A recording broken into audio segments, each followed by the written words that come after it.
Troisième réalité résidentielle, bande école Kambapas, Naton, Makas, professeur Alamoki, Bakouti, Moutakufi, Babouake, na Petit Boulevard, et celle qui passe Makasi, tourner l'élément passé les bichons na Esther Kadila. Ebele batupe bawewa batondi boye eza nango débat ya jibena werate kasi esalamaki lelo na troisième réalité liwe ya mwana mobali oyo babwaki ye ya kokufa na tongo na Petit Boulevard.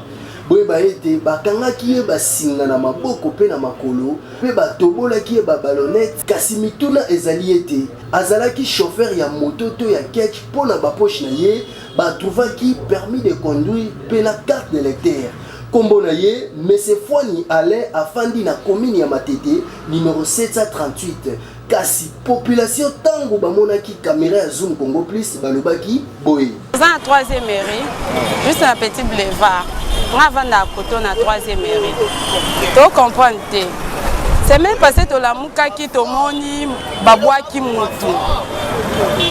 To cité socio ezwama. Lelo to la li su to la muki babwa ki mutu. Soki pe babotola ki moto, soki pe babotola ki mutu kato ebité. Mais la police est dans la deuxième mairie. Na ebité phénomène na likambo na ebité. Na ebité. Na chauffeur à moto na sala à moto. Moto tu comprends était ceux qui a identité na epé non te jouer bien té. Tu éviter soit à chauffeur à moto bien chauffeur à mutuka. Ne to moni ba bomier mais o eza déjà ba 4 o eza ba 4e ou 3e personne ba boaka na place oyo. Eza déjà ma be makasi. Déjà au 4e fois déjà ba place oyo.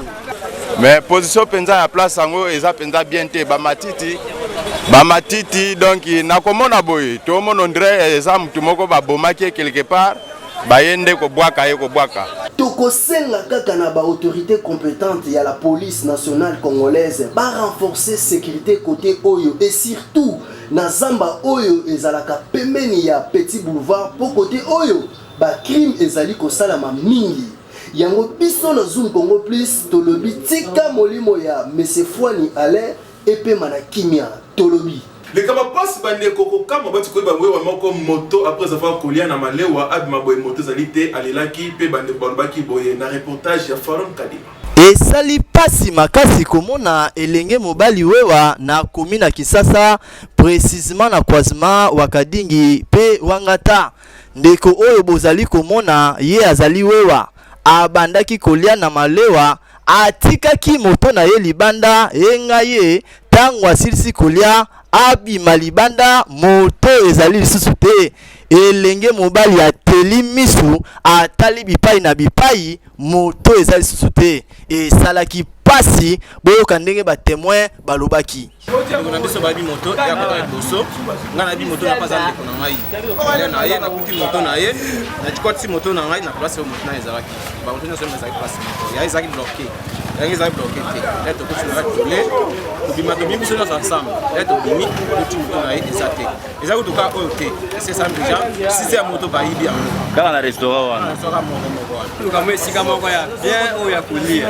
otanga biloko ezobunga oyo 6e ezobunga kaka kobunga eza mabe mama wana oya luka esika ya bien ya bato bayaka kolia yazoluka te azolukaka na balabala wana mpona bato babungisaka bamoto seke ezala suka po bato bakotaka place wana ndeko na biso tosomba bana bango tosalisa bango mpe bango basalisa biso mpe toza na basi te toliaka kaka na restaurant nali na restaurant nazondako nasukoli na lali mais komi na sécurité tokisa moto libanda tolia biloko ozomananga moto ekei soki yazaka bato batetelaka yeke eda bato baolia otika bamoto boye okengelaka bango jamai bayiba komisisa ya moto ya koyiba ongokele babakambo ya restaurant komisio sécurité na Kinshasa toyebine yo tokosala tobana kosomba lipa tomela nzela deni ndeto aza na kana ndeko na biso aza na mwasi azofutela ndako aza na bana azotangisa me bayibile moto kasi akobana kovivela bana ndenge nini yango biso na magazine Zoom Congo Plus tozopesa toli na bawewa